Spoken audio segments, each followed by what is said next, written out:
Monsieur Jean-Pierre Daugrec, bonjour. Bonjour. Nous nous étions vus en septembre Oui.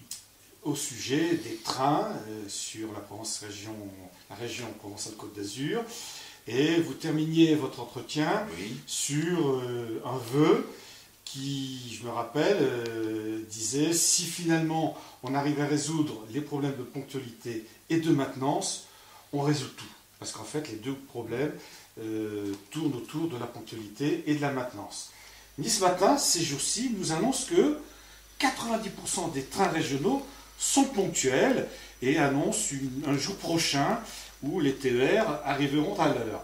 Donc, est-ce que vous avez, vous, de votre côté, cette perception? Pas tout à fait, parce que on a toujours quelques soucis avec la SNCF. Je ne sais pas de quelle manière M. Muselier les a résolus avec M. Papy. On ne sait pas quelles sont les conditions dans lesquelles cet accord a été traité. Je vous rappelle qu'on avait, la région avait pénalisé, si je puis dire, par un principe de bonus-malus, 15 000 euros sur les 285 000. 15 millions, je crois. 15 millions d'euros, oui, pardon. Sur la prestation complète de la SNCF, qui s'élève en gros pour la prestation qu'elle donne, c'est-à-dire conduire les trains, vendre des billets et contrôler. Donc 285 millions d'euros. C'est un principe de bonus-malus, ce n'est pas une pénalité globalisée. Et suivant les arguments après que présente la SNCF, ça évolue un peu. Je ne sais pas dans quelles conditions, parce que vous savez, en commission de transport, nous, le Rassemblement national, on est à peu près les seuls à s'intéresser au dossier. En tout cas, c'est ce qu'il en ressort. Donc à parler, les autres acceptent, votent, et on ne sait pas grand-chose. On saura plus dans les détails de cet accord au moment de l'assemblée plénière où le président Muselier nous présentera les termes de l'accord qu'il a passé avec la SNCF. Donc cet accord porte sur la restitution ou la reconnaissance de bonus qui viendrait... Ou de malus. Ou de malus, effectivement, donc qui viendrait restituer tout ou partie de cette somme à la SNCF.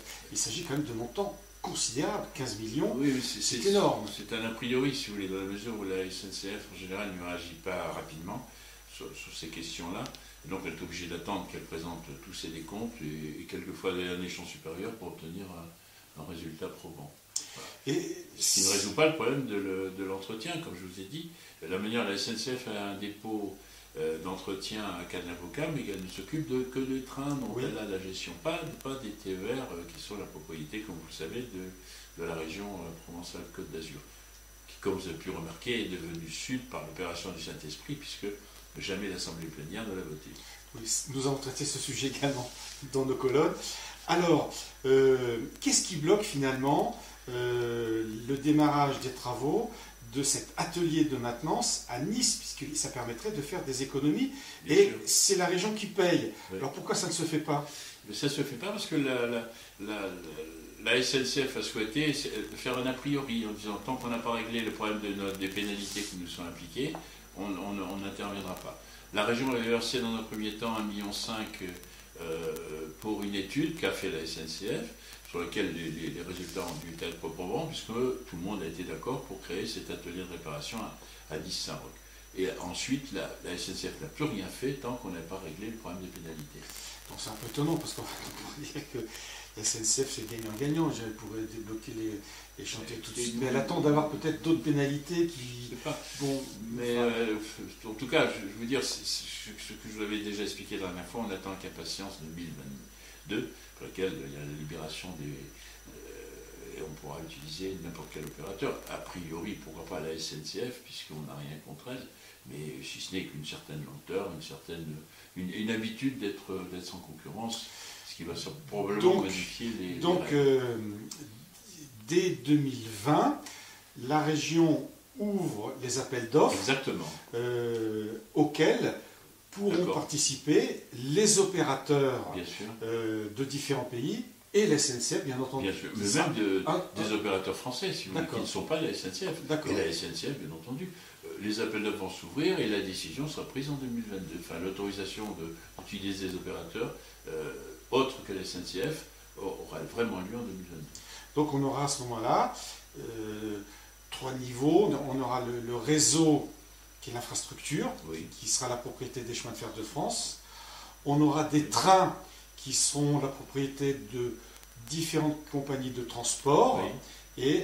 et la région en est une, puisque Bien la sûr. région est propriétaire Bien sûr. des TER. Et puis on aura les opérateurs, c'est le schéma. C'est le schéma, oui. D'accord. C'est le schéma qui devrait être logique, si vous voulez, comme ça s'est passé, comme vous le savez déjà, en Allemagne et en Oui. Grande-Bretagne. En Grande-Bretagne peut-être d'une manière un peu moins efficace que ce qui se passe en Allemagne. Et puis il existe déjà de toute façon des trains qui circulent, comme le Télo, c'est ce train qui va de Marseille jusqu'à Milan. Et vous savez que la région a négocié avec eux avec un léger supplément pour permettre aux utilisateurs de la ligne Nice-Monaco de l'utiliser. Oui, c'est quelque chose, parce qu'en fait on a un train international Oui, qui relie Paris à Milan, oui, qui est un train national puisqu'en fait il dessert plusieurs gares Oui. françaises. Oui, oui. C'est un train régional puisque il sert au trafic régional entre Nice et Monaco. Oui, Puis il part en Italie et il prend sa dimension internationale. absolument. Donc ce qui veut dire que quand on veut, on peut. Oui, absolument. Voilà. On en est absolument convaincu. Il y a des mauvaises habitudes qui ont été prises. Je crois que la perspective de la concurrence, ça va arranger beaucoup de choses. Ça c'est vrai. Par contre, on ne sait pas non plus dans cet accord, on en a parlé, le dernier interview que vous avez bien voulu m'accorder, c'est sur la ligne Nice-Braille. Vous savez, on a des problèmes, la ligne n'a pas été remise tout à fait aux normes comme on le souhaitait. Et les trains roulent encore à des vitesses limitées et on souhaiterait qu'elle reprenne sa vocation normale. C'est déjà une ligne internationale, puisqu'elle non seulement elle va jusqu'à Tende, mais en plus elle continue un peu jusqu'à Téléon. Exactement. D'accord. Et on entend parler, on a l'impression que la SNCF est toujours en difficulté chronique, elle s'en sort pas, malgré, on y reviendra, quand même des fonds considérables qui lui sont versés par la région. Oui. La SNCF envisage de fermer des guichets. Oui. Est-ce que vous trouvez, est-ce que c'est tolérable? Est-ce que vous allez le bloquer? Qu'est-ce que vous pouvez faire pour empêcher ces fermetures de guichets qui sont un petit peu du service public? Si on veut drainer la région du haut en bas, si on veut désenclaver le haut pays, il faut que le train fonctionne, il faut que les gens puissent acheter leurs billets. Bien sûr. Nous, Est-ce qu'on peut contraindre la SNCF à... Contraindre, c'est impossible, mais oui. On peut négocier. C'est toujours le principe de la négociation. Ce qu'on remarque, c'est que, là, pour une fois, la majorité de l'opposition est tout à fait d'accord pour éviter la suppression des gares. Ça ne les empêchera pas, à mon avis. Et puis, imaginez, on va vendre des billets de train dans les postes et dans les mairies. Dans certaines mairies, en particulier de l'arrière-pays, elles sont ouvertes une demi-journée tous les jours, hein, et quelquefois un peu moins. Les postes, c'est pareil, ils ont des horaires très spéciaux. D'abord, il faut arriver à y rentrer, il y a de moins en moins de bureaux de poste, donc il y a souvent du monde à des heures en particulier. Ça devient difficile d'acheter un billet. Tout le monde n'a pas Internet, tout le monde ne peut pas l'acheter sur Internet, donc ce n'est pas une situation qui nous convienne tout à fait, c'est vrai. Je rappelle aussi ce que vous disiez la dernière fois, c'est que la région consacre une part considérable du budget total au transport en général, mais notamment au transport ferroviaire. Et on a l'impression à vous entendre que c'est un petit peu à fond perdu tout ça. Non, c'est pas à fond perdu, dans la mesure où la politique régionale en général, c'est de permettre aux gens de se déplacer, pas seulement pour leur loisir, mais aussi pour leur travail, et dans des bonnes conditions, dans la mesure où on n'est pas tellement content, on ne peut pas toujours espérer de l'État qu'il fasse un effort pour les routes ou pour d'autres moyens de circulation. Donc dans cette mesure-là, on aide les gens à se déplacer, à pouvoir travailler. Donc ça, mais c'est un budget considérable, dans la mesure où ça frise le milliard sur un budget de 2,5 milliards. Donc vous voyez l'importance des transports. Ça ne concerne pas que la SNCF, ça concerne aussi les transports en autocar. Donc, mais c'est un énorme budget et c'est pour permettre la flexibilité, comme la mode on parle souvent. On n'est pas contre, c'est le principe, mais on dit quelquefois que l'argent n'est peut-être pas toujours très bien utilisé. D'accord. Quelle est votre position à l'égard de la majorité régionale?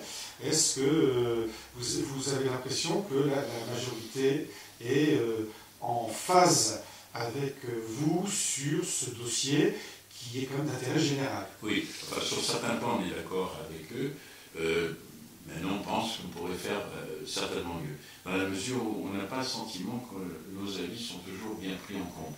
Ça, c'est fortement regrettable. On représente à peu près 40% des électeurs qui ont voté pour nous sur la région Provence-Alpes-Côte d'Azur, et on regrette que nos remarques ne soient pas plus prises en considération. Ça, c'est tout à fait vrai. Et n'en reste pas moins qu'après, les choses sont ce qu'elles sont. On ne peut pas systématiquement compte tout prétexte qu'on est à l'opposition. Il faut aussi être positif, et surtout parce que c'est l'intérêt des gens qui travaillent. Donc c'est eux qui utilisent les moyens de transport, c'est à eux que ça doit profiter. Et donc on ne peut pas être contre tout ce qu'ils font, c'est pas possible.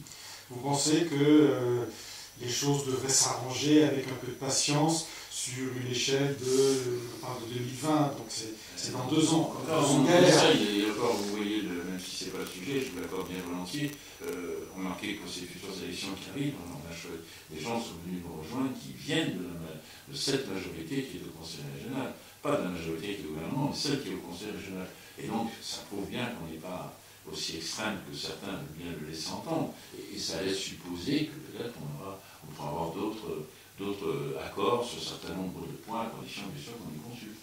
Bon, écoutez, l'avenir nous le dira, puis Bien vous reviendrez nous les présenter, c'est nos accords. Merci, Merci à M. Domaine. Merci à vous.